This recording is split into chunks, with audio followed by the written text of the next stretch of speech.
I'll lift up and you check the power. Yeah, we gotta raise that too, but I didn't want to raise that until we raise this. Yeah, no worries. You ready?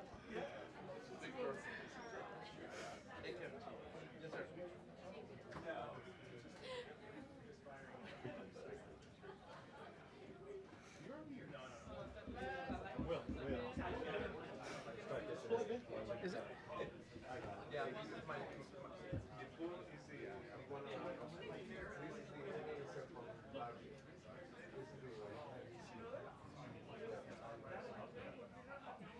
yeah, because this is if I'm here. Hey, on the control panel, hit number 2 again for the lectern. Thank you. Okay. No.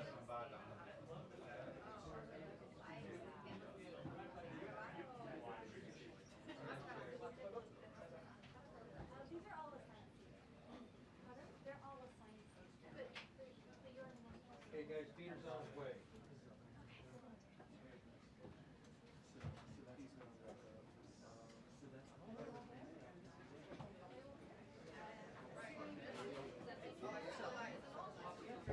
Oh, there it is. All right. That's number 2. Okay. All right. Corey. The seal. They're doing it now. No, not that seal. This seal, the back seal. So we're good now on the podium. They're gonna raise the seal on the wall. Oh, who's doing the seal? We need to do it? Yeah, you just did it. Oh, okay. All right. Oh. Oh. Is that good? Is that good right there? We're good. Okay. Which one?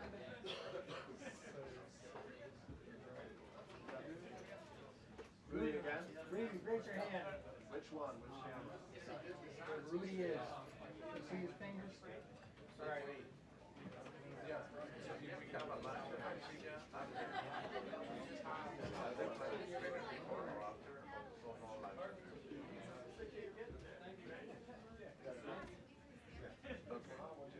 okay. But we have to be ready. Testing 1, 2, 3. Audio test 1, 2. Let me adjust these again. Bring these down. All right. Test 1, 2, 3. Good audio. Podium. All right.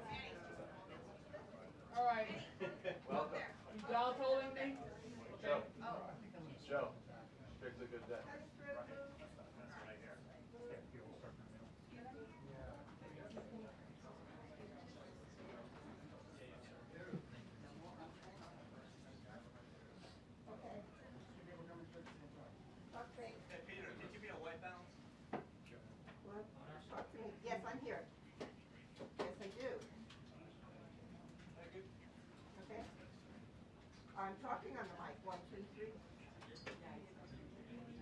Okay, thank you.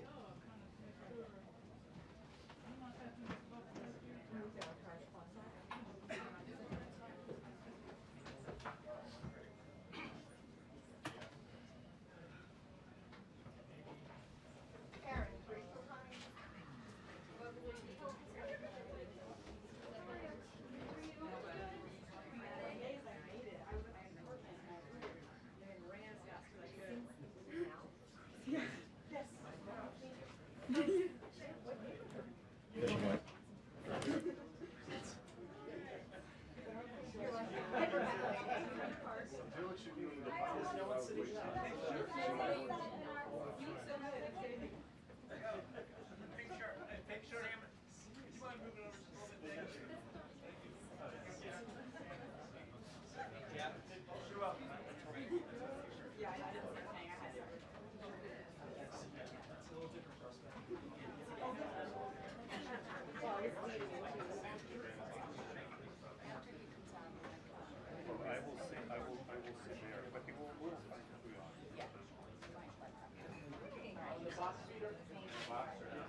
How about Valentine?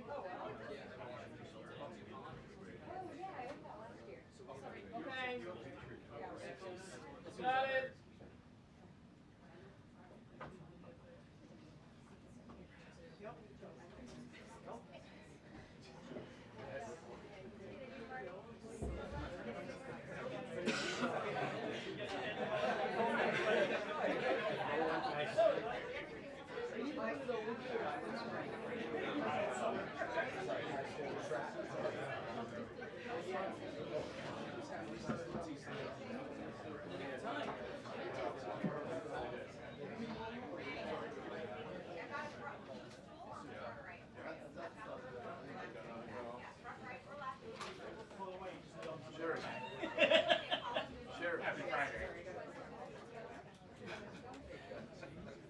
Oh my God, you're my million dollars.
Actually, we're running away.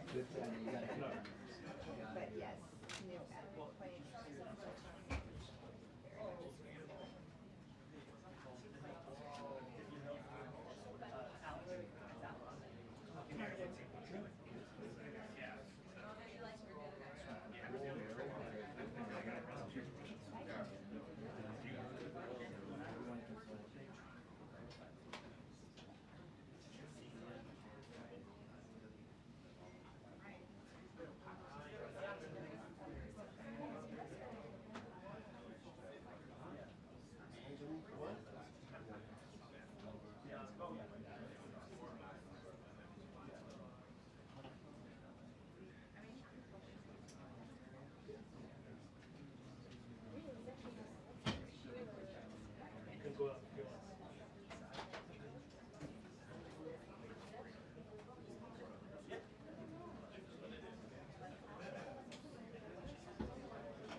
that route.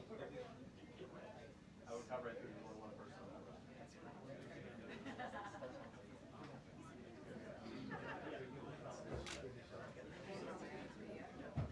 Yeah.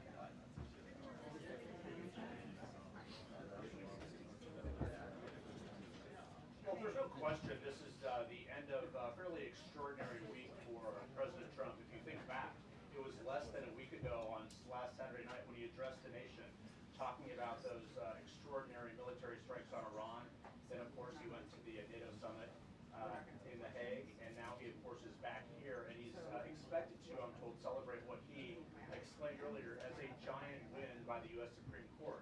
Talking about the birthright citizenship issue, of course, even though the court is going to rule on the merits of that later, but also just the idea of executive power. Well, if you step back here after the first 6 months or so of the Trump administration, of his presidency, it's clear this is his Supreme Court.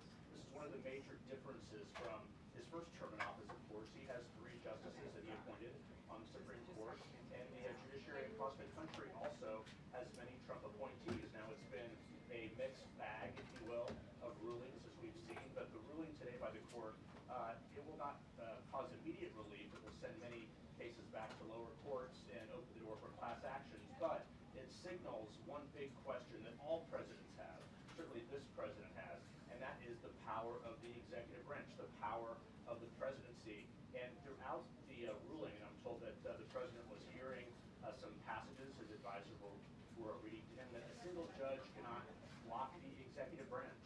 So that is something I expect him to talk about here at the press briefing, but it's also a moment for the president to talk about other challenges. He's staying in Washington this weekend, which is unusual. He normally goes to his golf club either at Bedminster during the summer or Mar-a-Lago in the winter, but I'm told he's staying here to work with Senate Republicans. He wants them to get the job done, to pass his signature legislation by July 4th. That is very much an open question, the timing at least. So I expect the president is also to make some more sales pitches, if you will, on that. And there are some central questions hanging over that bill as well. Medicaid cuts. He has vowed repeatedly not to cut Medicaid. Even some Senate Republicans are worried about the cuts in the bill, the effect it would have on rural hospitals across the country. So much on the line, much at stake for the president. But for now, at least, the end of the Supreme Court term certainly is something that the president would like to celebrate. Wolf? What did you do for one?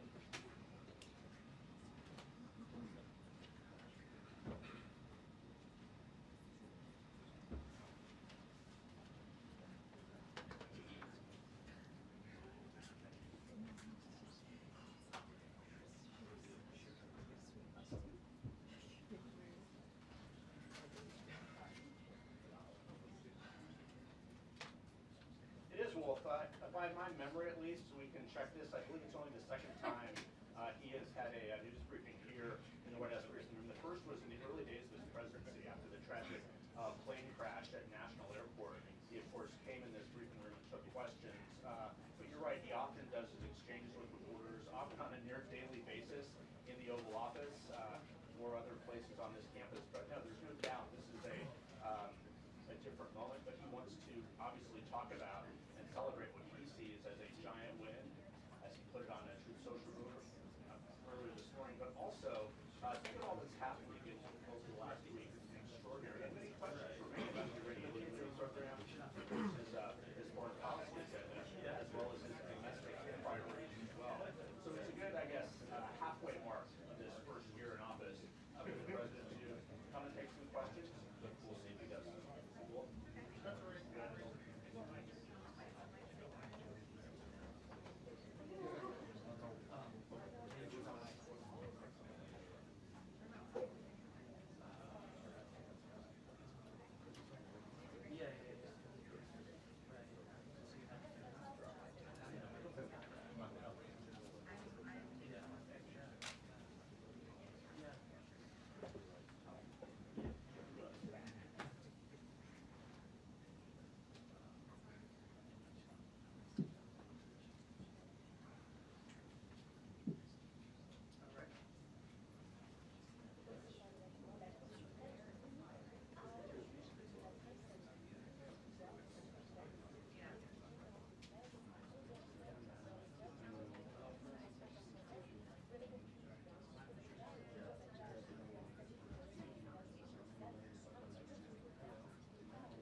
Well, this was a big one, wasn't it?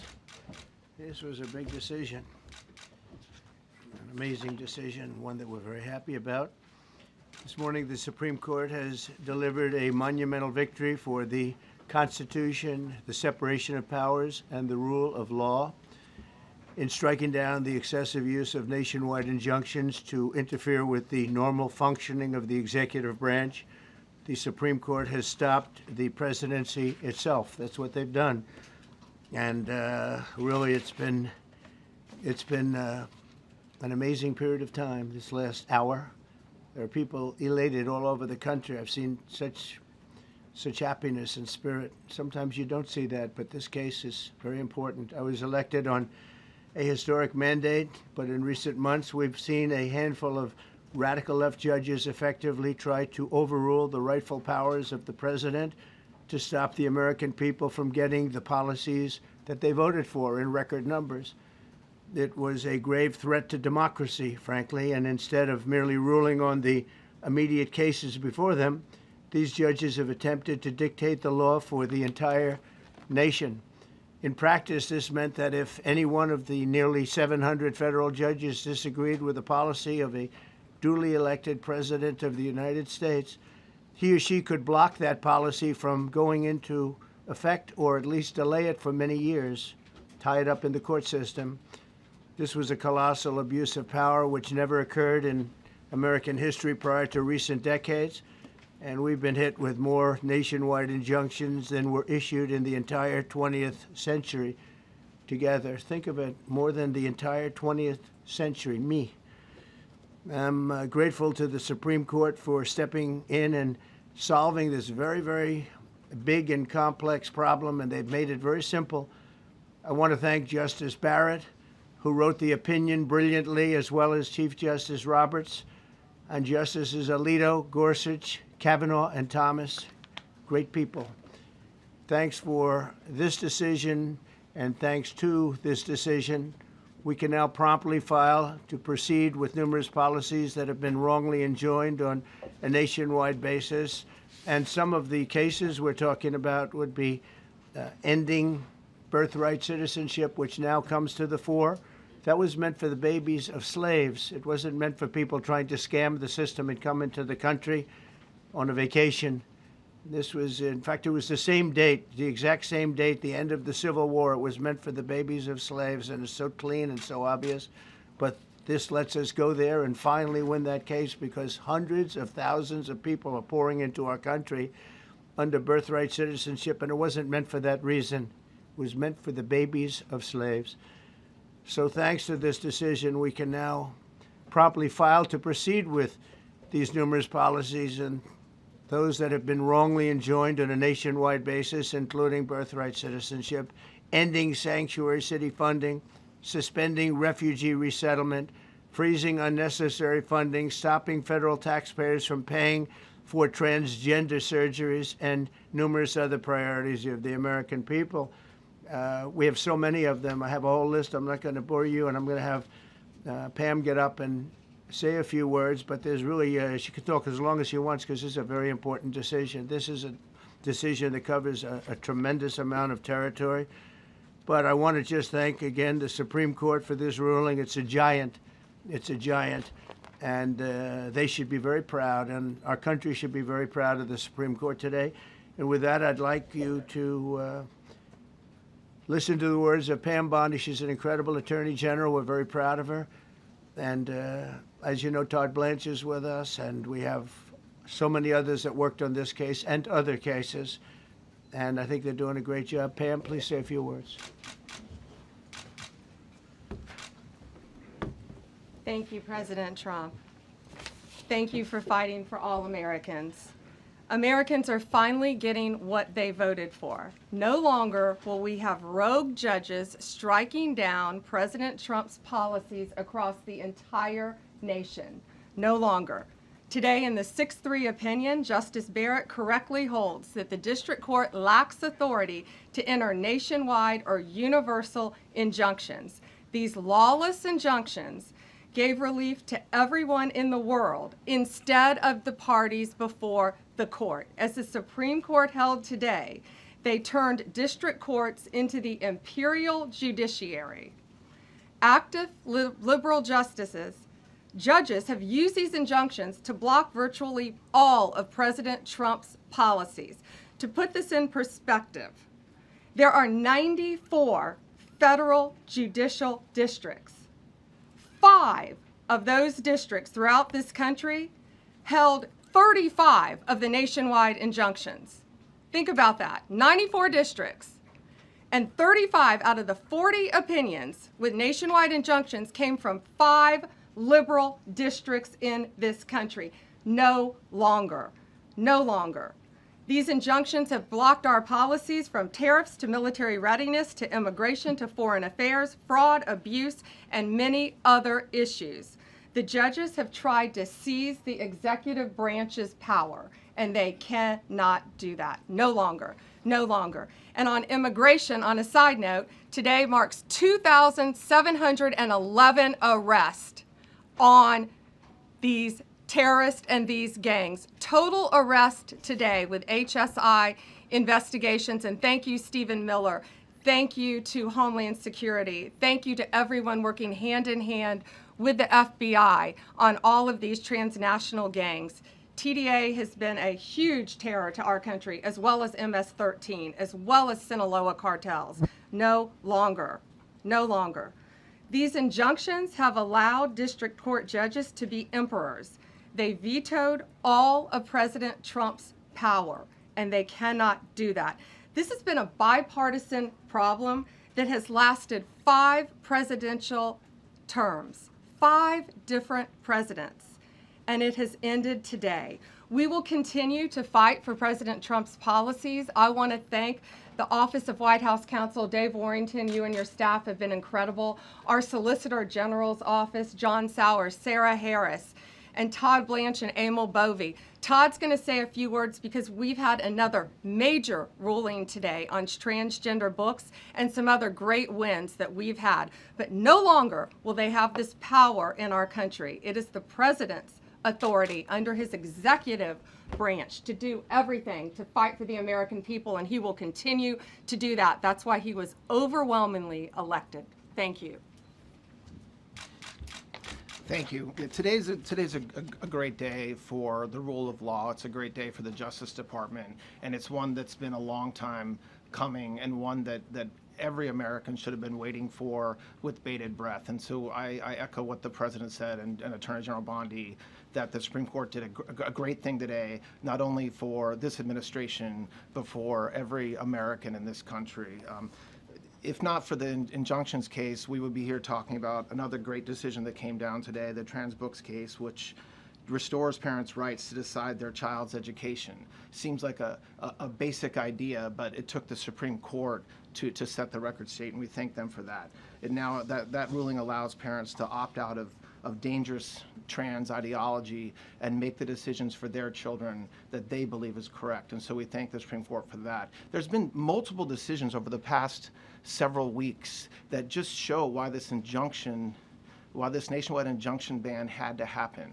For example, what I mean by that is local district court judges issuing decisions that are clearly contrary to law just because they don't like the policy of President Trump.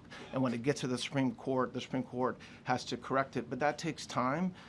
The Attorney General thanked our lawyers, and I'll do it again.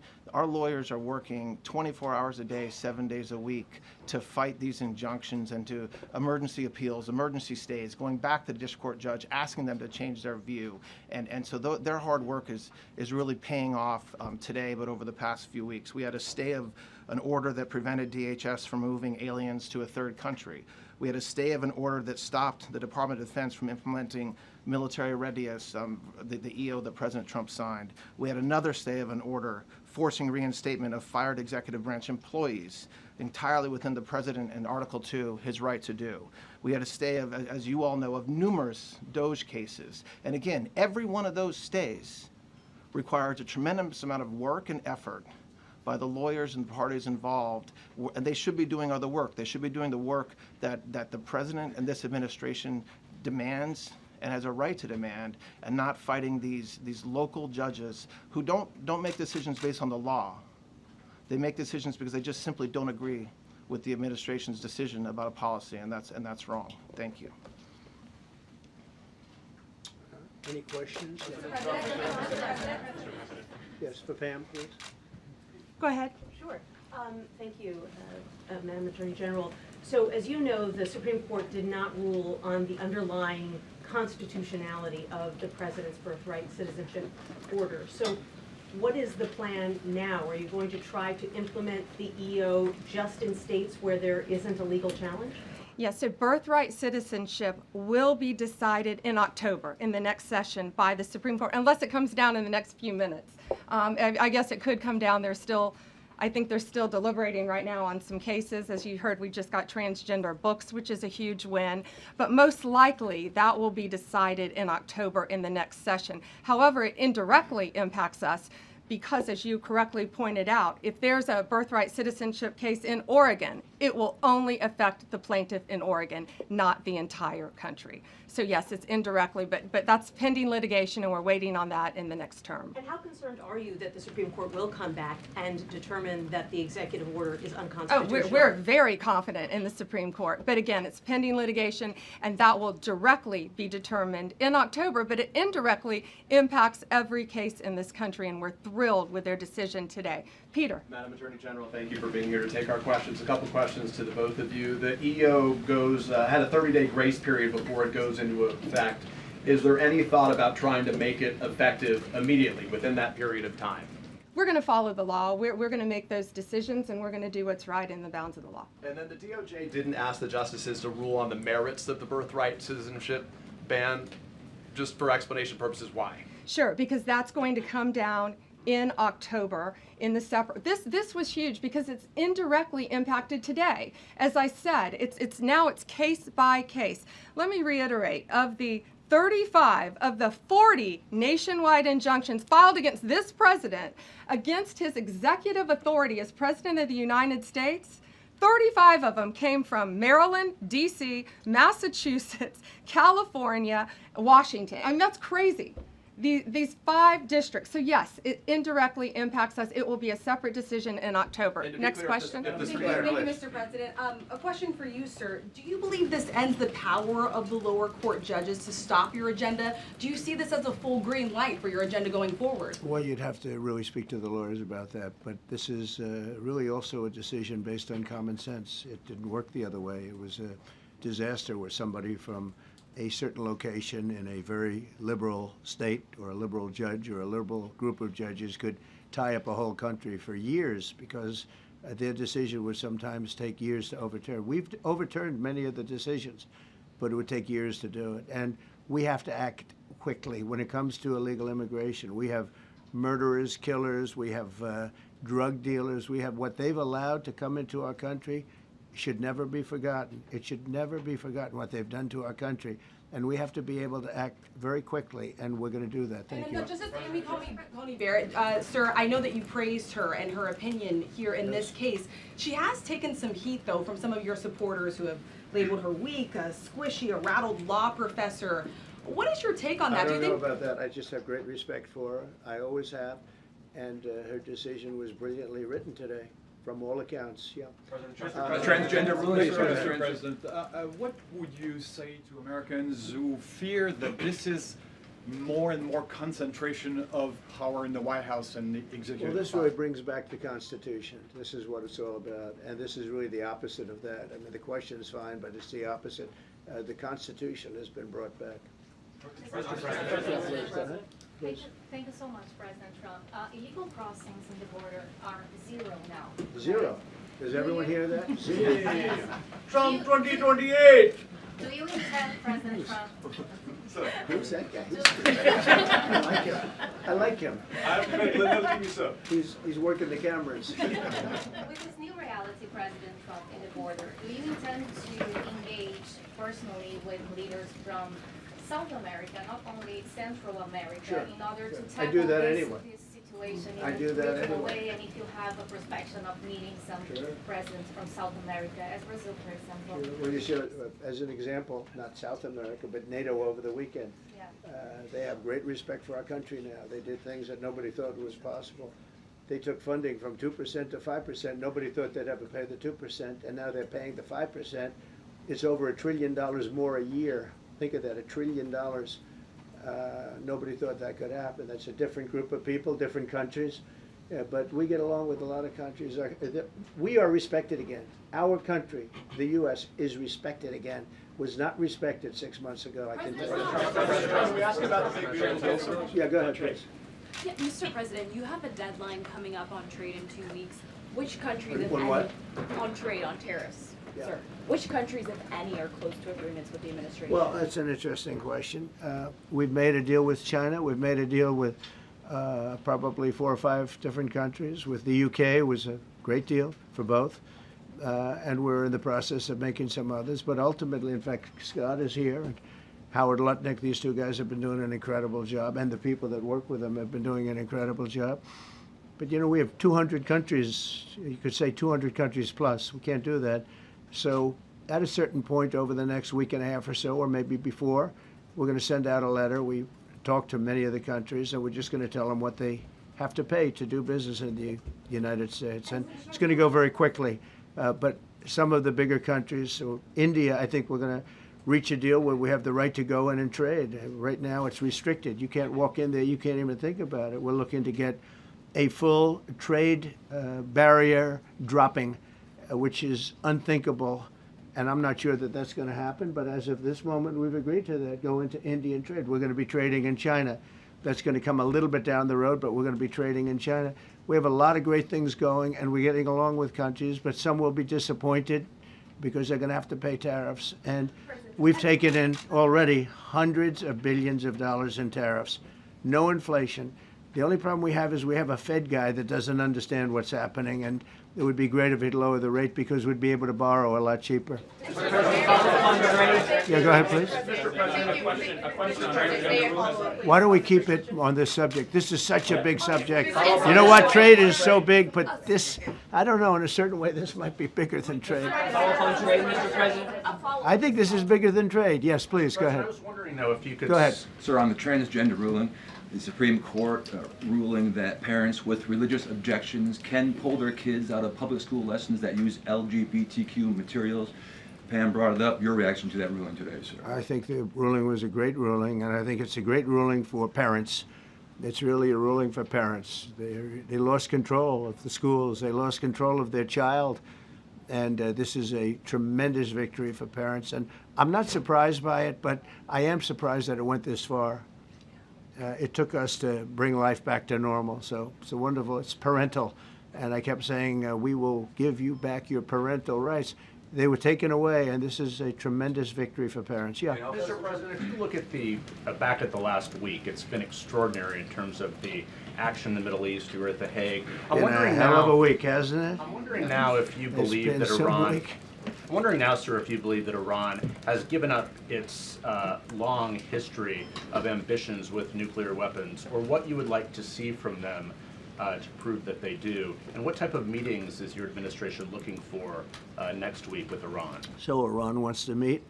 As you know, their sites were obliterated. They're very evil nuclear sites. They were, now has been proven. We had some fake news for a little while. The same people that covered the Hunter Biden laptop was from Russia. The same people that did 3 or 4 other Russia hoax. But on their No, wait, just listen. They came up with something that delayed the credit that our great pilots and these great what talent that was, and they hit it right down in the spot. 52,000 feet. Think of this, dark, no moon, you couldn't see a thing, and they hit the refrigerator door, as they say. That's the size of a target, and overwhelmingly, and it's amazing what was done. We're the only ones that could have done it, and we took out the 2 of the other sites also. In addition to that, we finished them off. That was a very evil intention. I believe that, and again, time will tell, but I don't believe that they're going to go back into nuclear anytime soon. They spent over $1 trillion on nuclear, and they never got it together. And nothing was moved from the site, by the way. To do that is very dangerous. It's very, very heavy material.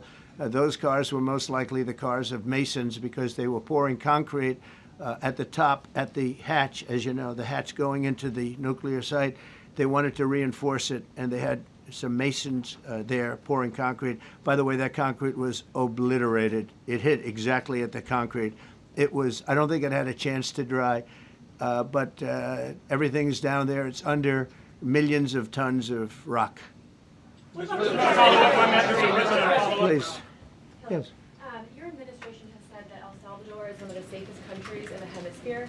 So why haven't you yet canceled temporary protective status for that country? Was it part of the deal? Well, we'll take a look. We've had a great relationship with El Salvador. They have a fantastic leader. They built a massive prison system. And I don't know exactly why, but it's a hell of a system. And we bring people there, and when they go there, they don't get out. And frankly, when they hear they have to go there, they become very nice people. They become very nice people. It's a tough system, but it's a brilliant system. And it's a system done by a very, very good leader. We'll talk about El Salvador. A lot of respect. Yeah, please. Thank you. A question for you and then a question for the Attorney General. As you go into negotiations and talks with Iran, are you demanding not only that there would be no uranium production inside of Iran, but also that Iran would turn over all existing stockpiles of uranium? Well, you know, we're a little early for that, but something like that, yeah, we'll do something like that.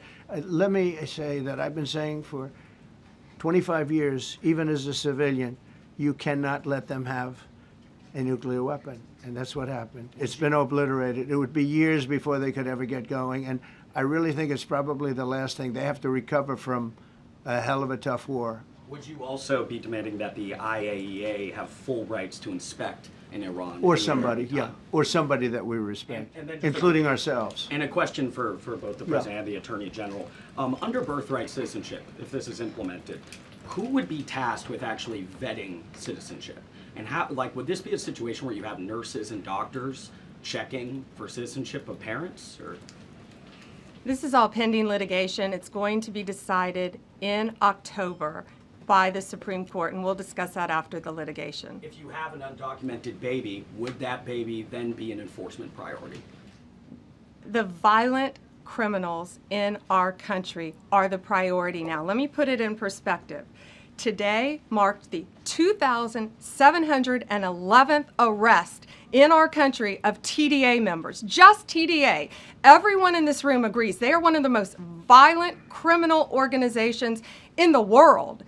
And the Biden administration let them walk into our country for the last 4 years. 2,711 of them today have been arrested in our country. That is the priority of Donald Trump. That is the priority of this country, of Homeland Security, of all of our lawyers, of FBI. That's the priority. That will be discussed in October when the Supreme Court hopefully rules in our favor, and we're very confident of that. But you should all feel safer now that President Trump can deport all of these gangs, and not one district court judge can think they're an emperor over this administration and his executive powers and why the people of the United States elected him. I just might add one thing, and you know, they used birthright citizenship, some of the worst people, some of the cartels, to get people into our country, just so you know.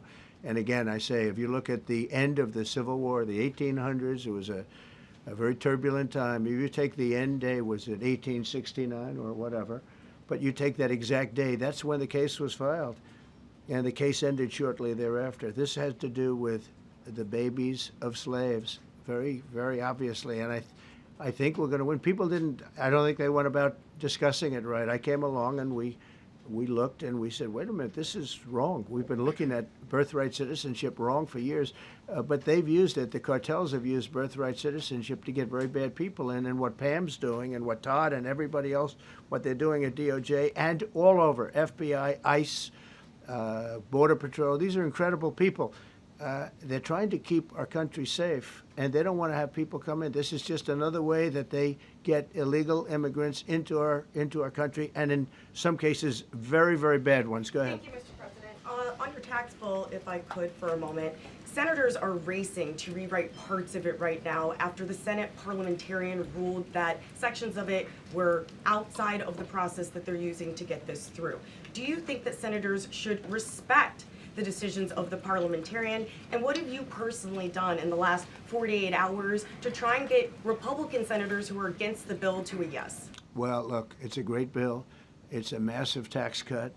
If it's not approved, your taxes will go up by 68%. Think of that, 68, a record, the highest in the history. The Democrats won't approve it only because politically it's so good for the Republicans. The Democrats aren't approving it.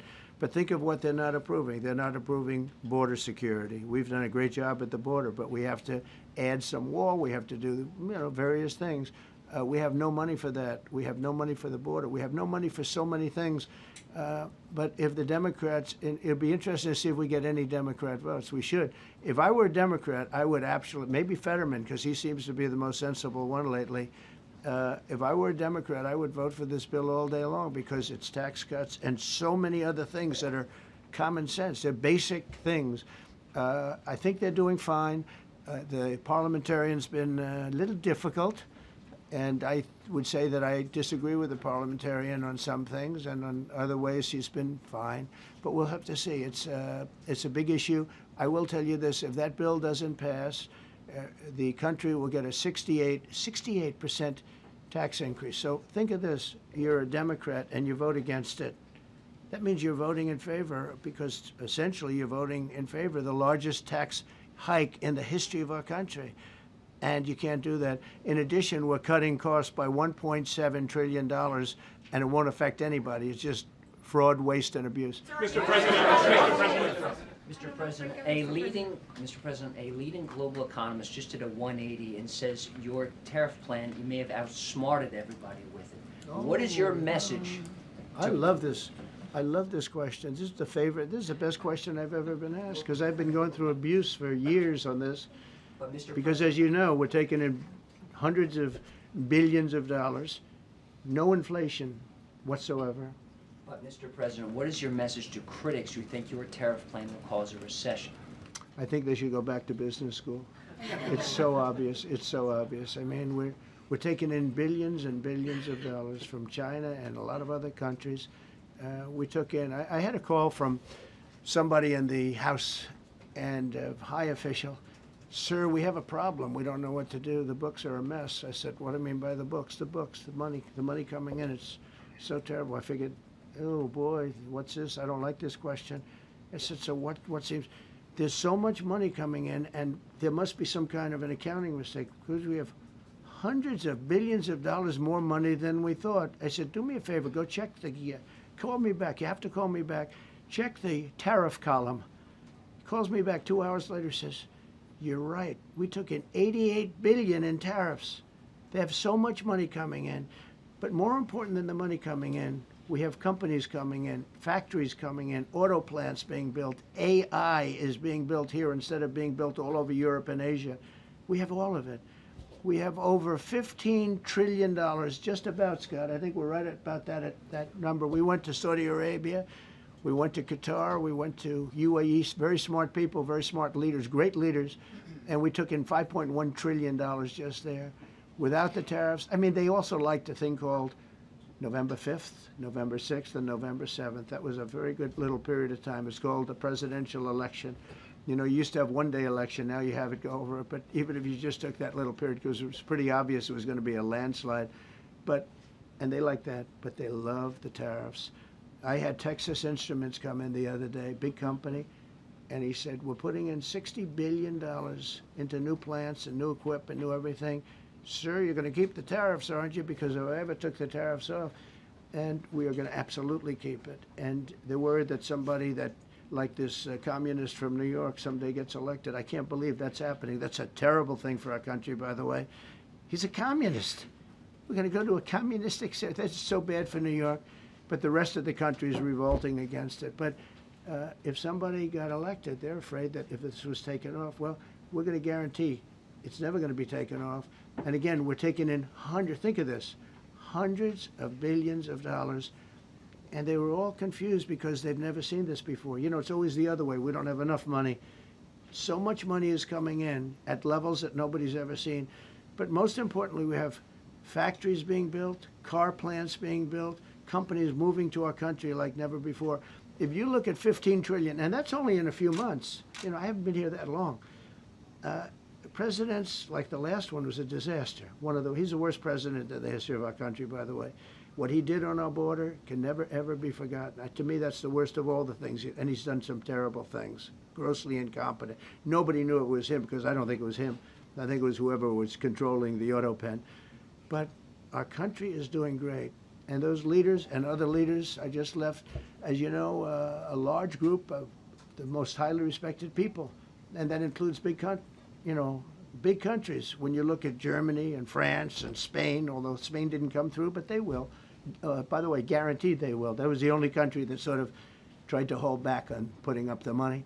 But just so you know, they said, it's unbelievable what's happened to the USA. You were a dead country. We didn't respect the country, the leader. You were dead as a doornail. One said to me, you went from being a dead country, you are right now the hottest country anywhere in the world. The whole world is talking about the USA, and everybody wants a part of it, and they're pouring into our country, and you're going to see those numbers. Thank you for that question.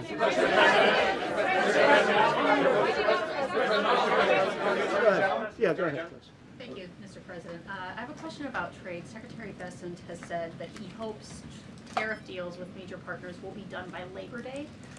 So if some deals are not done by your July 9th deadline, will some countries' tariffs go back up, or will they stay where they are Yeah, well, now? there's some countries that are used to ripping us off, to be honest with you. And I don't want to name them, but you sort of can name them. And they're so used to just,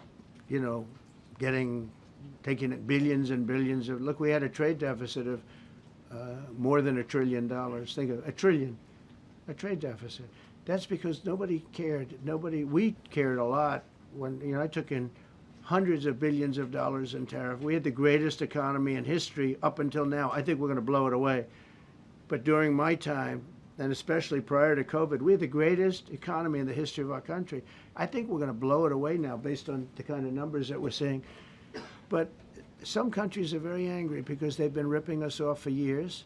They've been making billions and billions of dollars. There was nobody to negotiate with. They could do whatever they want. They charged us tariffs, by the way, at numbers that we've never seen before.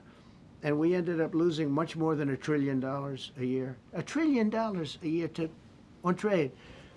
And now they're being met with a force that's far greater than them, and they don't like it. So they're upset because instead of making, $5 billion, they're going to break even. Or they'll make a little bit. I want to be nice. They'll make a little bit. Or we'll make a little bit.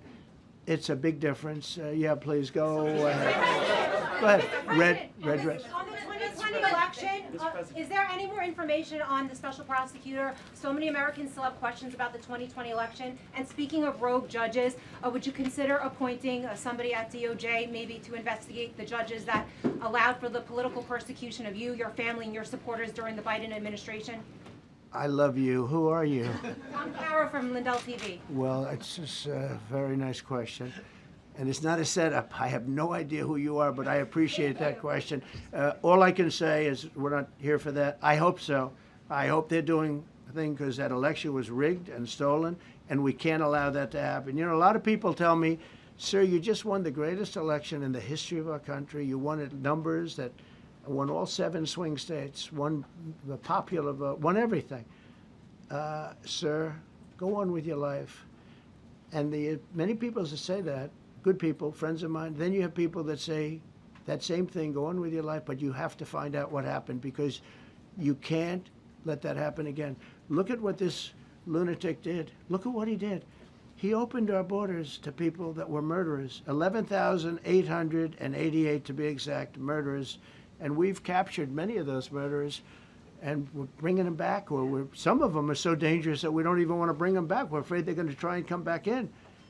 But he allowed people to come into this country, people from mental institutions, insane asylums, that's a mental institution on steroids, people from mental institutions, gang members, drug dealers, people, jails, being emptied out into our country. Venezuela emptied out almost its entire prison population into our country.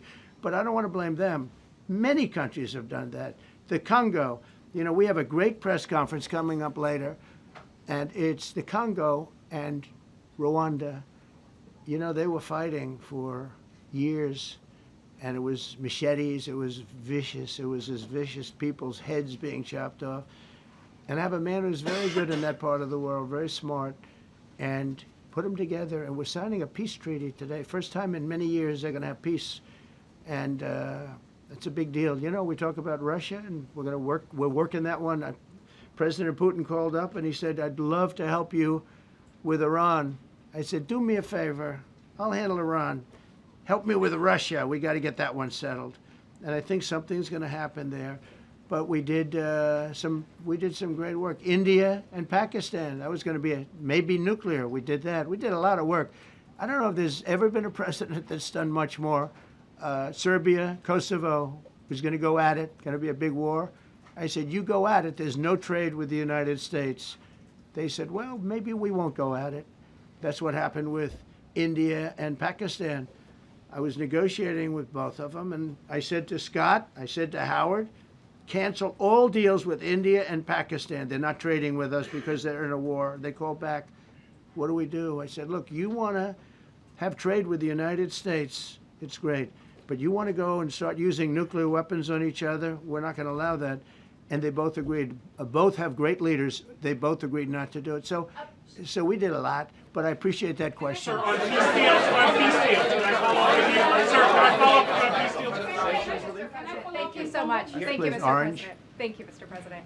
I was just speaking with Senator Ron Johnson on the One Big Beautiful Bill, and he says he really wants to get to yes for you and get this accomplished. He does. He's a good man. But he also said that he needs more time, and he is not certain that the July 4th deadline is Well, possible. then he's not such a good man. Because there's too much work to No, do. he's a good man. Ron How Johnson's important- doing a good job. He's very committed. Every Republican senator is committed. And, you know, you could have a couple of grandstanders, in all fairness. You could have somebody else. And it's very dangerous because our country would go from being the most successful country in the world to who knows what happens with a 68%, think of it, 68% tax increase. That was given by the Democrats because they like high taxes. I don't know what happened. You know, all my life, I'd grow up and I'd watch politicians talking. I'd say, "Oh, that's fun." And they were always saying, "We will cut your taxes. We will cut your tax." I never heard it. They say, "We will raise your taxes." And they elect people like this guy in New York that maybe has a chance. I find it hard to believe, but he maybe has a chance. They want to raise your taxes. So they want to see a 68% tax increase. That's more money than anybody could afford. You'd go into a depression if that ever happened. So I think there's a lot of pressure to get that approved. President Trump, How important is the July 4th deadline to you? If the It's default important. It's not deadline's the not end till all. August? It can go longer, but we'd like to get it done by that time, if possible. And look, we have a lot of very committed people, and they feel very strongly about a subjects that you're not even thinking about that are important to Republicans. The problem we have is that it's a great bill. It's a popular bill, but we'll get no Democrats only because they don't want to vote for Trump. If that bill was their bill, oh, they would be so happy. It's so great for our military.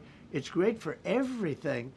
And they would normally vote, but because their hatred of Trump, they have Trump derangement syndrome at levels never seen before. And instead of voting for a tax cut, they're voting for a tax increase of 68%. They're voting to destroy Social Security, destroy Medicare, and destroy Medicaid. And we're voting to make them perfect and to make them better, make them stronger and better. They're going to destroy Medicaid, and they're going to destroy Medicare, and Social Security will follow. If you vote for the Democrats, you're dead on those three things. Sir, on peace deals. Thank you, Mr. President. On a related subject, many Democrats have said that they are not going to support crypto bills in Congress only because of you and your family's personal crypto ventures. And these votes are in some cases needed to pass. Are you open to the idea of pulling away from your personal crypto ventures just for the next few years if that helps get these crypto bills passed in the next few months? Well, it's a very funny thing, crypto. So I became a fan of crypto, and to me it's an industry. I view it as an industry, and I'm president. And if we didn't have it, China would, or somebody else would, but most likely China. China would love to. And we've dominated that industry. It's a big industry, by the way. In fact, when the stock market went down recently, crypto and Bitcoin and all of that went down much less than anybody else as a group. And we've created a very powerful industry, and that's much more important than anything that we invest in. We invest in it, but really that was an industry that wasn't doing particularly well. I got involved with it a couple of years ago, And before the second term, I got involved before I decided to run. I only decided to run because I saw what was happening, and Biden was incompetent, and the administration was crooked and incompetent. And I was in Bitcoin then, not knowing if I was going to do it a third time. So it's become amazing. I mean, it's the jobs that it produces. And I notice more and more you pay in Bitcoin. I mean, people are saying it takes a lot of pressure off the dollar. And it's a great thing for our country. So I don't care about investing. You know, I have I have kids and they invest in different things. They do believe in it. But I'm president, and what I did do there is build an industry that's very important. And you know, if we didn't have it, China would. Okay. Sir, Mr. President, go ahead. With the glasses, gentlemen, go ahead, please. Go ahead. Thank you, Mr. President. So, are you going to cut funds in the sanctuary states, like for instance California, they keep supporting illegal immigration, and then these people work under Yeah, we're giving them a table? hard time. And also, if a foreign policy question. I mean, they don't have a governor in California. They have a man that wants to give away everything to people that nobody's seen before. If we didn't go into Los Angeles with the military, which did a fantastic job, but if we didn't go into Los Angeles bringing in the National Guard, I would have brought the military if it was necessary, because you have to. We have the right to. That was another thing upheld by the Supreme Court. But if we didn't go in with the National Guard and be strong and tough, you wouldn't maybe have Los Angeles. It would be like the rest of California, the rest of Los Angeles. They lost 25,000 houses in a fire. They should have lost none. You know, I sent the water down. I had to break into their water supply because they just refused to do it. They're crazy. There's something wrong with them. They have plenty of water. They don't have droughts or anything. They have we let it come down from the Pacific Northwest. They routed all the water out into the Pacific Ocean for environmental reasons, okay? And now you have 25,000 houses, none of which would have burned down if you had the water.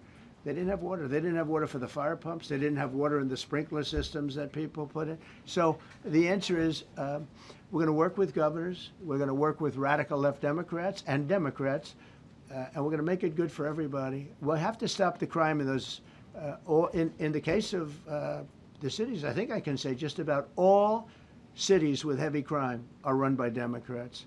Go ahead. 11 lies. Yeah, with the glasses. I'm with Iran. Go ahead, yes. International. Yeah, no, the man behind you, yeah, please. President Trump, Anthony Mashak from Anthony, Lebanon. I want to ask you regarding the threats posed by Iran's allies and proxies operating in the U.S. They were threatening your life.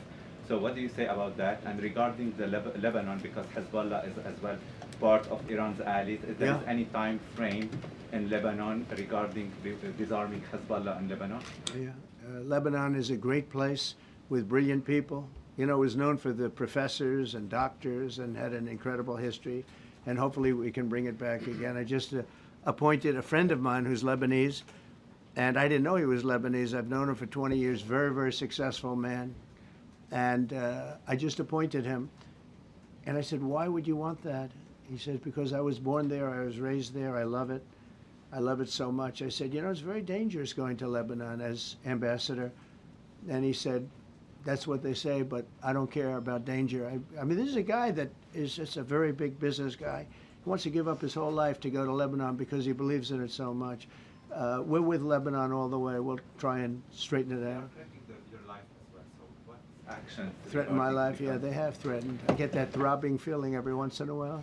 Get that throbbing feeling, but you know what? That's okay. This is a dangerous business. What I do is a dangerous business. You know, I tell the story of the car companies and different people in different professions you have. Race car drivers, as an example. 1/10 of 1% die. Bull riders, 1/10 of 1%. That's not a lot, but it's people die. When you're president, it's about 5%. If somebody would have told me that, maybe I wouldn't have run. Okay? This is a very dangerous profession. Yeah,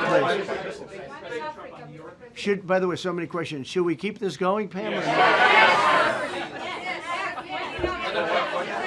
This is the opposite of Biden.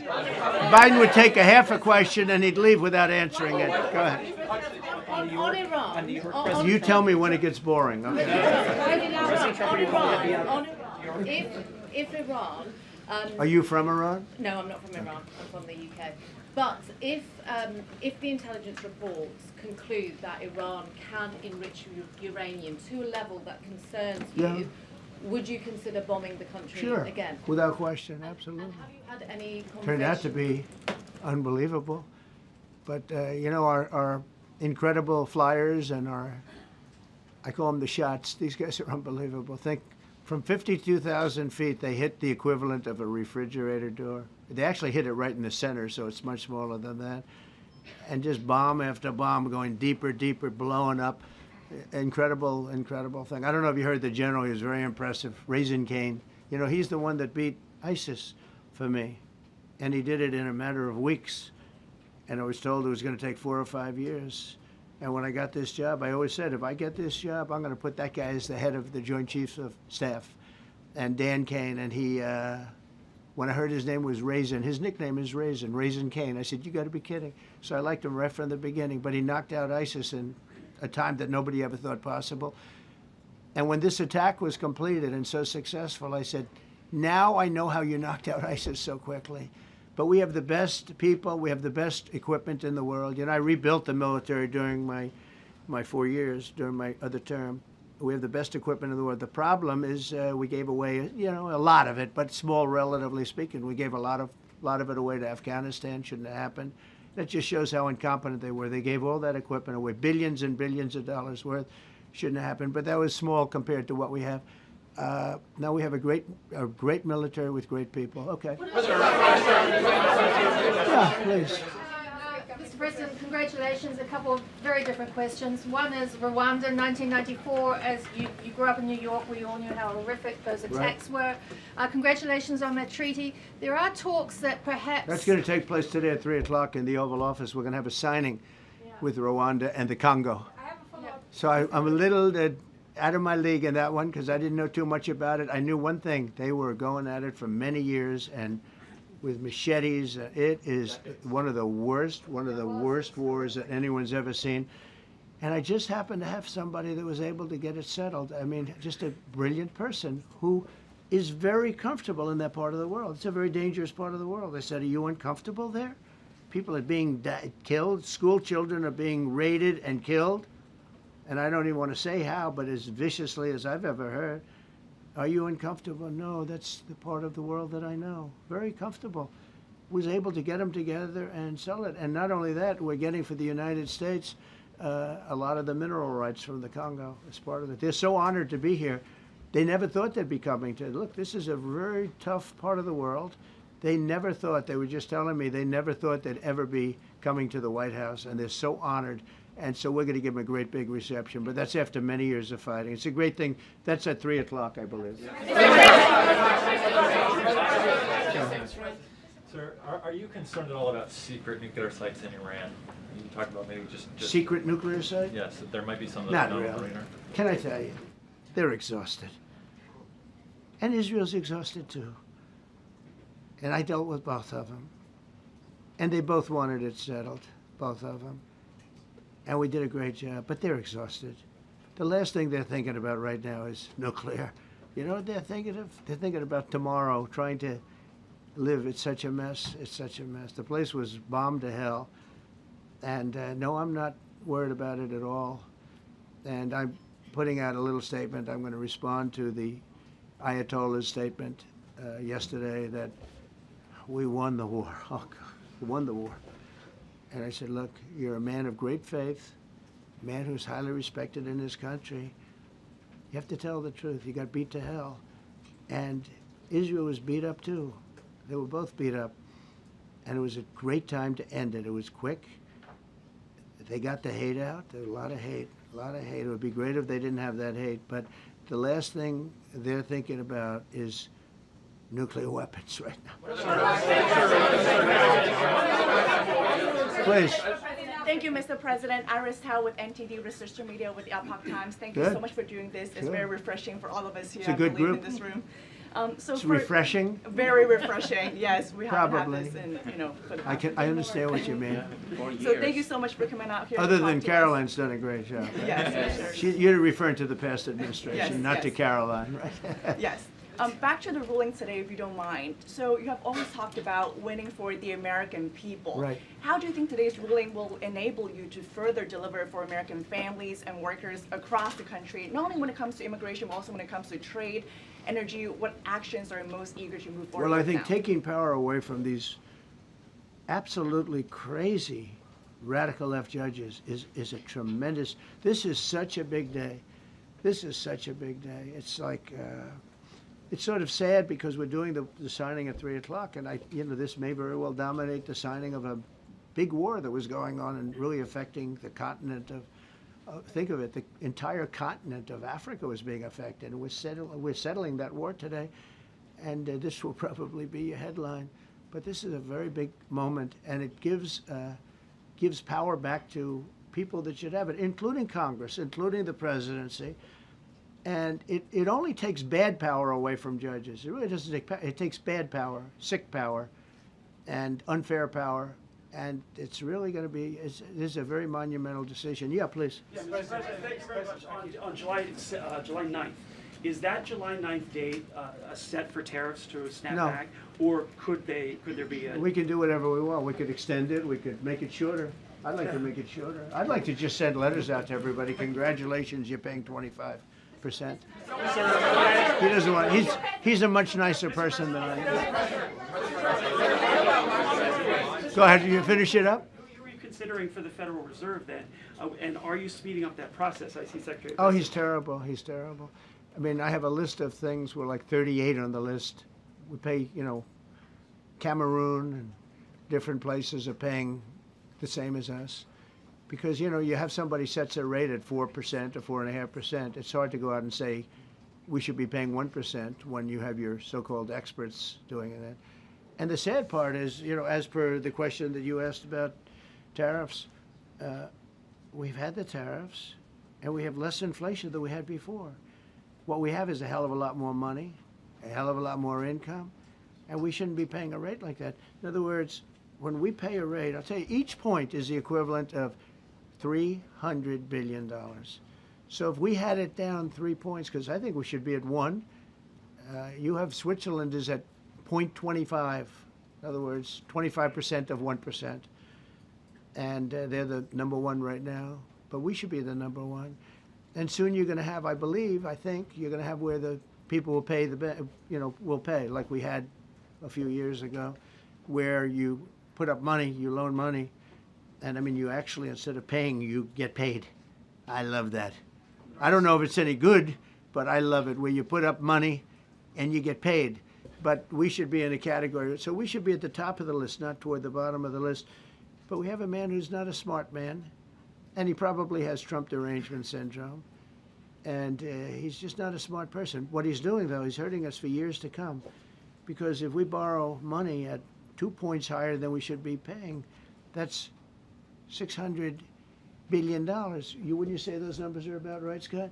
So it's 2 points would be about 600, actually more than that, but about $600 billion, all because the guy doesn't want to lower the rates. He is doing the service, a very disservice. And then he goes up and talks about, I'd like to see costs come down. He gets up and he does his little thing for 5 minutes, and he goes out and he goes back to the beach. He goes, I'd like to see costs come down. Well, he could lower the interest cost by $900 billion a year. All he has to do is lower rates. And everybody's saying, I was watching some of the business shows today, and they're saying, Trump's right. He should really be cutting. The country's doing well. We have no inflation. Now, despite him, we're doing great. But if we got the rates down, we would be a rocket ship. So I think that'll be it. And I just want to thank everybody. This is a really big day. We've had a big week. We've had a big week. We've had a lot of victories this week. NATO was a tremendous victory. The war was a tremendous. Look, we were talking about this for 30 years, about Iran being nuclear. And all I said is it will not be nuclear, and it's not going to be nuclear.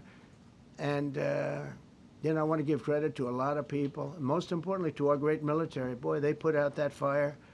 Once that happened, once those bombs got dropped, that war was over. That war was over. But I just want to compliment them. Incredible. The general and all of his generals. Pete Hegseth was great. They all. And now I want to compliment Pam. A lot of genius went into this. People, if you don't say it exactly right, if the Supreme Court doesn't get it because it's incorrectly spoken about, and that happens. A lot of cases are lost because they don't say the right words. But I want to correct. She's going to go down as a great attorney general. I may change my mind about that. I don't know. Maybe someday I'll have call and say I was only kidding. She's going to go down as a great attorney general. This was a tremendous win, and we've had tremendous wins, but this was a tremendous win today. So I just want to congratulate you and Todd and your whole staff. Very brilliant people, and we can't forget John Sauer. That's right. Who is with. There's a medical emergency within his family, so he's taking care of that, and we said absolutely. So I just want to thank everybody very much. Thank you. Sir, can there be a Gaza ceasefire deal? This is Jeff Bezos on his wedding weekend. Sir, Thank you, Mr. President. Thank you, sir.